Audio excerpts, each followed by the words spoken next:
Welcome to public quote news. పోటీ పరీక్షల్లో వెనకపడకూడదన్న లక్ష్యంతో నిరుద్యోగుల కోసం ఒక అద్భుతమైన పథకాన్ని తీసుకొచ్చింది రేవంత్ రెడ్డి సర్కారు. సివిల్స్ పరీక్షలకు సిద్ధం కావడం అంటే వేలాది రూపాయల ఖర్చు చేయాలి. మధ్యతరగతి సామాన్య కుటుంబాలకు ఇది ఎంతో భారం. అందుకే అలాంటి వారిని దృష్టిలో పెట్టుకుని తెచ్చిన పథకమే రాజీవ్ సివిల్స్ అభయహస్తం. యూపీఎస్సీ నిర్వహించే సివిల్స్ ప్రిలిమ్స్లో పాస్ అయి మెయిన్స్ కోసం సిద్ధమయ్యే తెలంగాణ అభ్యర్థుల కోసం రాజీవ్ సివిల్స్ అభయహస్తం పథకాన్ని ప్రభుత్వం తీసుకొచ్చింది. దీని కింద ₹1,00,000 ఆర్థిక సాయం చేస్తారు. సింగరేణి సంస్థ ద్వారా ఈ ఆర్థిక సహాయం అందజేయనున్నారు.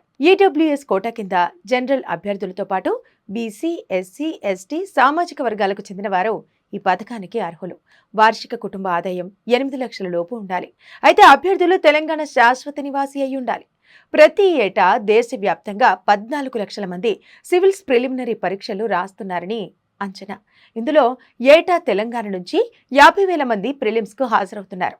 వీరిలో 400 నుంచి 500 మంది ప్రిలిమ్స్ లో అర్హత సాధిస్తున్నారు. చాలా మంది ఆర్థికంగా వెనుకబడిన కుటుంబాలకు చెందిన వారు ఉంటుండటంతో వారి కోసం ఈ పథకాన్ని అమలు చేస్తోంది రేవంత్ రెడ్డి సర్కారు.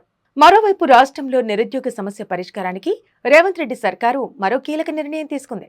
ఈ అసెంబ్లీ సమావేశాల్లోనే జాబ్ క్యాలెండర్ ప్రవేశపెట్టాలని భావిస్తోంది. ఇక నుంచి ప్రతి ఏటా మార్చి నెల 31 లోపు అన్ని శాఖల్లోని ఖాళీల వివరాలు సేకరించాలని నిర్ణయించింది.